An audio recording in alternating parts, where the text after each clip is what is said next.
about the background, James, and just talking about how they came up and got to be a part of Evolution Chamber. I wanted to talk to you about the beginnings of Magnitude as well, because obviously Magnitude is part of yourself, formerly Jay Overtech, as I used to know you have, when we were regularly sharing Neurofunk podcasts over Facebook. Long time ago, man. That's 14, like 15 years ago, I think. 2010, something 11. Like that. 2011. That's it. And mad. Just a bit after that time is kind of when you started collaborating with Rustam, of course, who unfortunately can't join us today. He's with family and friends over the Christmas period. But yeah, I wanted to kind of get a bit more of a structure to how it happened, because obviously when you go online and we look at obviously how the label started, you guys kind of put a self-release label out to get some of your tunes out from other labels that you got the rights back to, but then some of the collaborations with yourself were out there under Rusty K. So tell me how that timeline works, James. How did and when did you and Rustam get together, and when was the kind of explosion of Magnitude, let's say? Take a seat and prepare for bromance. It's a long story, but I'll try and cut it down. So basically, I left university with a degree in music business and law, and then part of one of the assignments was to, think of something that you'd like to write about. And in that process, I was just like, you know what? The mechanics of setting up a label, and I was doing some work experience at Renegade Hardware a long time ago, and from there I was constantly in contact with Yoko, and I just decided to do an assignment about the mechanics of a record label. And because in the music business side, like when we were discussing about labels and everything like that, it was more about like the major side of things rather than the independent side. So it was much more technical, and you'd be having contracts that were like that thick that you'd be going through and just like figuring things out. And I remember even saying to the tutor, I was just like, yo man, like half this stuff would never apply to any of us. So he said to me, why don't you do something about setting up an independent record label? So I was like, yeah, sure, no problem. And then as things started to kind of funnel together, I was like, you know what, I might set up my own label. And I used to sit on the Lifted Music forum. And I remember like speaking to quite a few people on there. We all became like friends and pals on the Lifted forum, like Xylent, High Maintenance, Afe, Maztec, Billen. There were so many people that were on there. Devip, the Engage, Encode, like all the Russian crew. And before I knew it, I kind of had the wheels in motion to set up the first label, which was Overtech Recordings. That was the one. Also at the same time, like, I was writing music since, so that was like 2010, 2009, 2010, started actually writing music. Got Fruity Loops 3 when I was 19, I think. So wait, I need to do the maths now. So 2005. Yeah, so 2006 I started writing music. It was like 2009, 2010, and then like had like the first kind of sections of the label done. And I remember like chatting to a couple of guys from the Lifted forum, and spoke to High Maintenance, and this is before like he signed to Audio Porn. And he was the first release. And from there I remember like Ian from Close to Death hit me up, and like we put out a few releases and stuff before Ian hit me up. And then Ian said to me, he was like, yo, like I'm really into like your label, if you need any help with anything, And I was just like, oh my God, it's like the owner of Close to Death. I was buying his records for ages. And we before, were just saying he was the godfather of Neurofunk. He's your entry into it, isn't he? If you had a release on Close we to used to Death. call him Neuro Santa. Because every Christmas, yeah, like we had this kind of ritual, because like me and him became really, really good friends and stuff, you know, like he invited me down to Gloucester to what did he call it, the C2D mansion. It was just his home, you know. And yeah, we'd go over there, like, you know, we'd have like beers and just talk music the whole time, like get the CDJs out, mixing, just having such a good time, you know. And yeah, like yeah, he'd help me with certain things that I'd like to ask him about, and always pass on his information to me, like in terms of, you know, like how do I do this, like advising me on quite a lot of specifics. And then like before we knew it, like we decided to kind of like Ian, I was helping Ian with some things, like if he got really busy with stuff, before we knew it, like we just kind of like molded together, and we were like, why don't we just create this kind of like friend crew thing?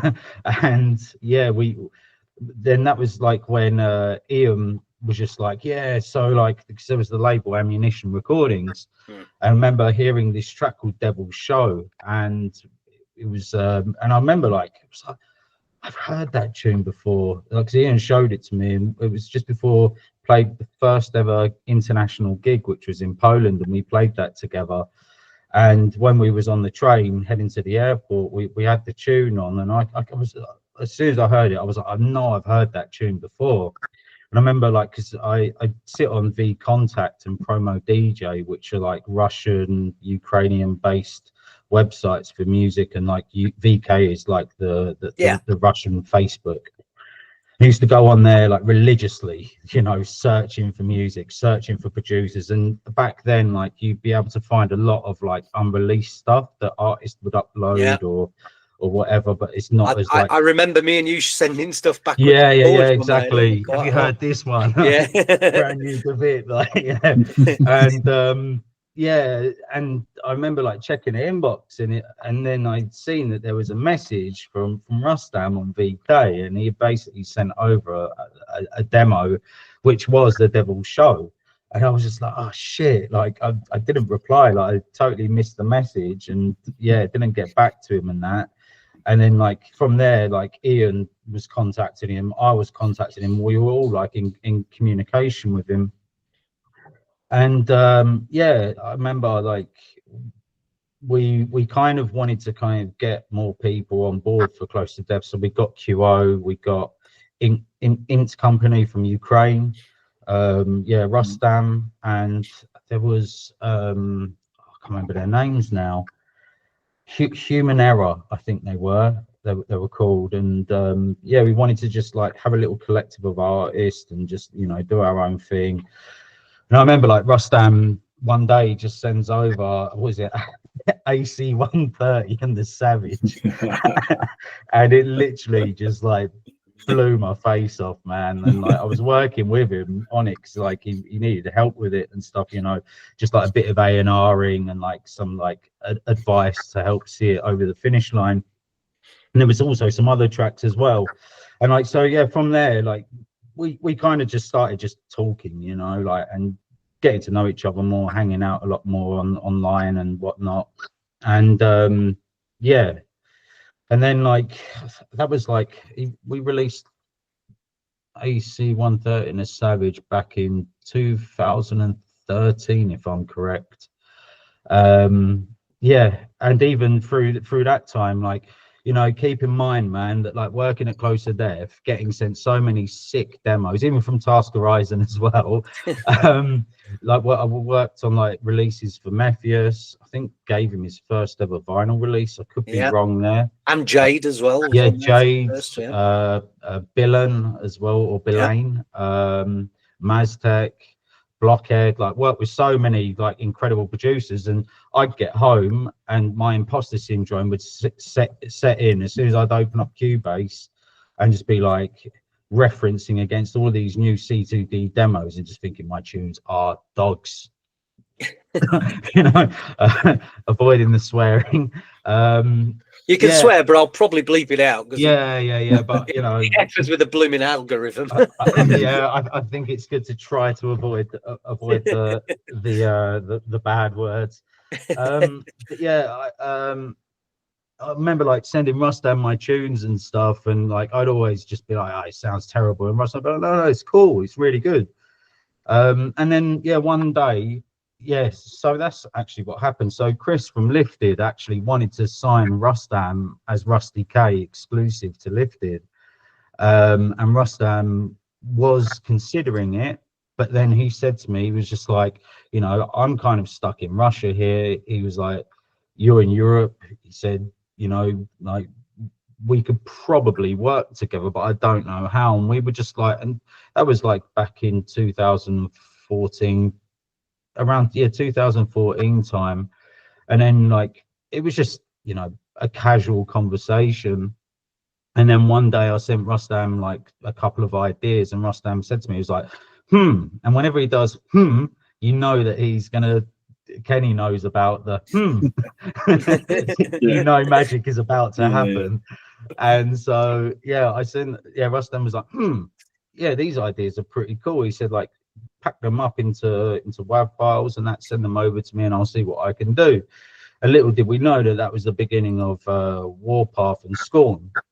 And then so we had these 2 tracks, and then Rustam said to me, he was just like, why don't we just create a project together? He was like, you know, we're really good friends, even though we've not met yet. But yeah, it just kind of feels that like we could work together. You've worked with me for quite a long time now.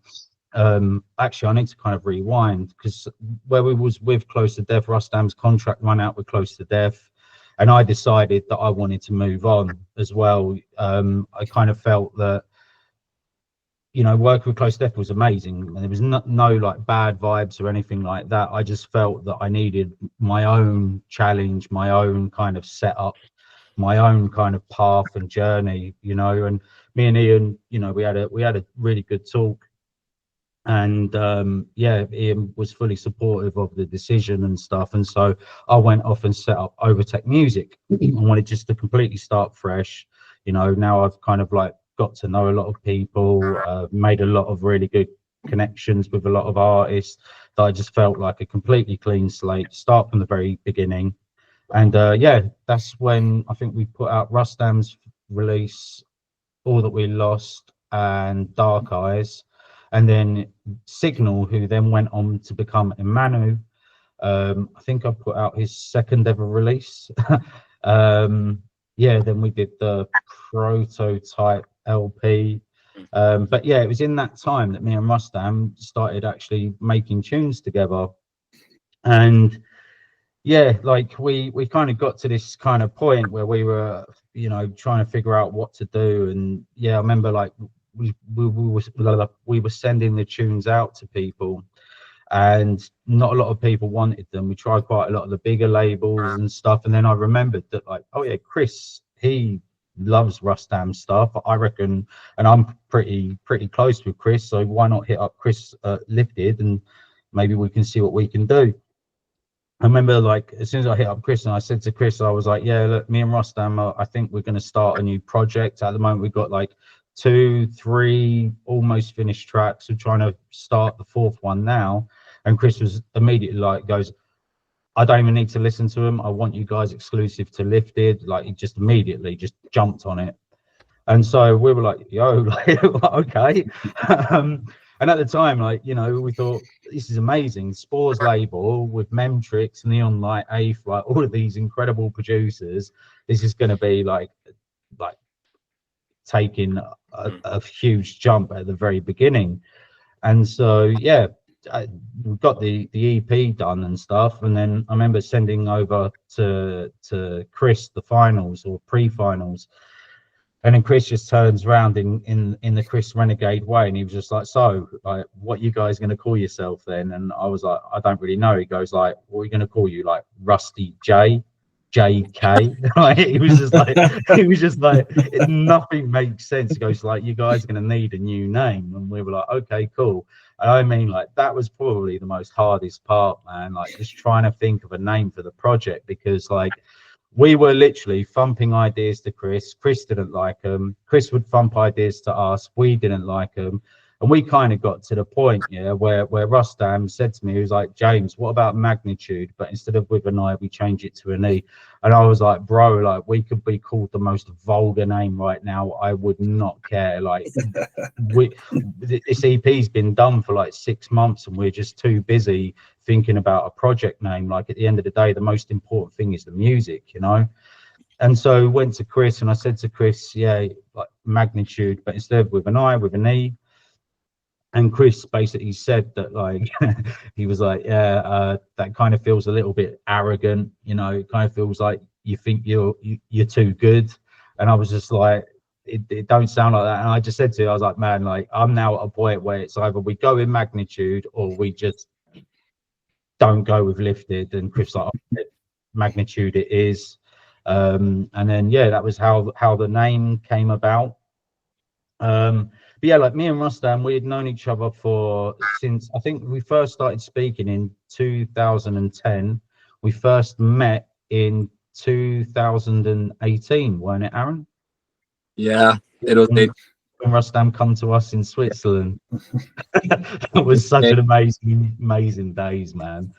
It's a funny one with the names though as well. I mean, like, it's obviously you've got to pick the right name because you're going to be stuck with it forever, literally. But also on the flip of it, like I said, it's not that big a deal, is it? Because it's not the name that does the talking. I mean, we can say, I mean, look at some of the fucking names that are out there. I mean, you've got things like Funk Case. I mean, come on, like, he's stuck with that for life. And like, when people take like a famous person's name and they take like the first letter of the first name and the first letter of the last name and swap it around, it's like, dude, come on, man. You could have just literally just like gone onto the internet and just like searched up like some kind of like name generator to make something a little bit more creative, you know. I've had some crazy names. I mean, when I first started DJing, like, funnily enough, the first name I chose was Bedlam. DJ Bedlam, which obviously became my event, my label back then. But I noticed there was already a producer doing the same kind of music called Bedlam, so I scrapped that. And before that, when I was 15, I was into MCing. And my MC name... Oh, I have my MC time. Everyone in England did. Come on, everyone in England did. I want to hear it. I found an old notepad with all my lyrics in the other day as well. Really? Yeah, I was wondering whether to put them online. I was like, nah, nobody's ever seen this. Sorry for interrupting. One of the most embarrassing things I found at my mum's a couple of years back was like tapes of like me and my mates MCing and stuff over Cool FM sets. Like, it's embarrassing. So, the quality. But yeah, sorry, you were saying, man. Yeah, I had an MC name as well. It was Wild Style Lee. That was my 15-year-old Lee Ambler MC name. Wild Style Lee. That's quite a good one though. It was for the time, but I look back and I was like, can you imagine if I was still called that as a... What's up, everyone? Lee UHF here, the host of DNB Wraps. Thank you for watching our videos. If you like what you're hearing and seeing on the channel, please make sure you're subscribing to it. Please make sure you thumbs up the videos, and more importantly, let's get some comments going as well. It really helps the channel, and in order for us to provide this content to you, we do need the channel to grow. So we can't do this without your help. Hope you enjoy the video. Speak to you soon.